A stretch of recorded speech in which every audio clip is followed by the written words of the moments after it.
Hello and good morning, my name is Amber, my art handle is Meraki Painter, and I'm doing another large Aquabord watercolor painting.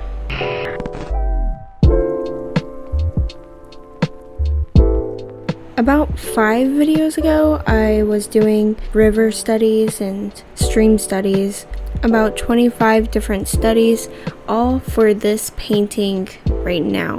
I wasn't sure exactly how to paint water, and although I usually paint ocean water, I've kind of gotten that one down, but streams and rivers, definitely not. So this is what it looked like before I did all these studies, and I'm so glad that I took the time to just do what I need to do and learn how to actually do it instead of going with the flow like I usually do.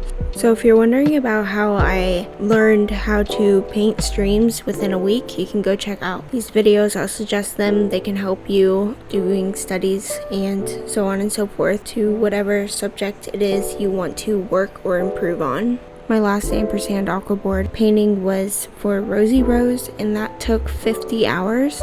Although this is a landscape, so I already kind of assumed that it was going to be a lot faster. Thankfully, this one was not as long. This one took about 17 hours, and like I said, part of it is due to the landscape itself. It's just a little bit easier for me to do, but then on the other hand, I have been working on trying to work faster and paint faster. So in the original thumbnail sketch of this, I had all trees throughout the back of it and the background, but it looked so cluttered as I was starting to do it that I wanted to change it up a little bit. So I took a photo of the painting that I was working on, and then I brought it into Procreate to Photoshop in a horizon. And since this was in my head kind of like sundown time, I made sure to add a little sunset, and so I like the look of that more, and I went ahead and tried to do that, which means I had to erase all the paint on the canvas, which thankfully I am using the Aquabord so it can handle taking off all the paint and it goes right back to white. To do that, I just took a brush and some water and I got off the heavy, and then I took my scrubber brush and scrubbed off all the extra green because I didn't want any of the green to leak into the blue sky. This worked really good for the surface that I was working on, but I don't suggest this brush for any paper because that would scrape up your paper and completely ruin what you're working on. They do have softer ones and those work a lot better. So thankfully it came out really good because I was really worried about this part, but the second I started to take the paint off, I was already starting to feel so much better about the sky. You can see that I kind of did some leaves for the willow tree a little bit early, and that's just because I was really eager to see if it would work, and that way I can take it off without ruining any of the background beforehand if it doesn't look right. I was just pretty much testing it. I used actually a fan brush that I bought just for this painting. I was really excited to use it. The main focus around this painting is the willow tree. I do have some other things in it, but I tried to kind of guide your eyes towards it a little bit. It could have been executed a little bit better, I think, but I still really like the outcome. I had the river kind of flowing towards the tree, and then I also had the flowers that came off the pink tree in the back kind of flowing towards the weeping willow as well.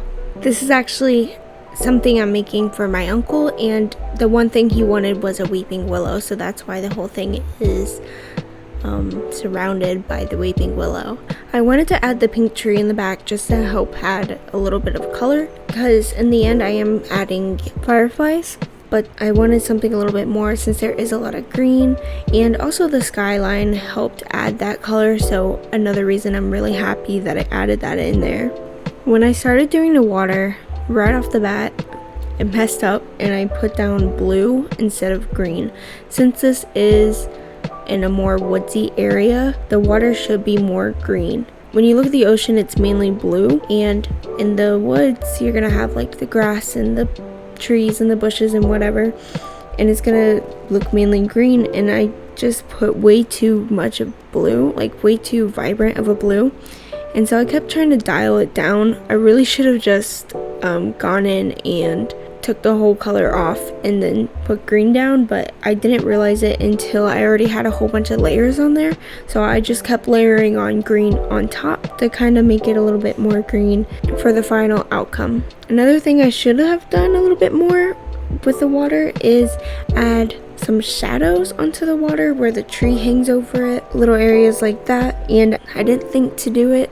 And usually with watercolor you want to start early and add the shadows in, because if I try to add any shadows on top it just won't blend right, and I overall decided not to even try to put shadows on it. I just thought it would throw off the water way too much, and I didn't want to mess with the water because I thought it looked pretty good.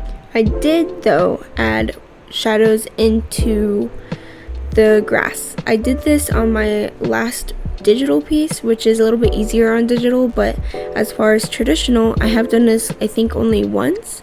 For the fireflies, I just did a drop of water, and then I added a drop of paint and then another drop of water on top of it to help distribute it.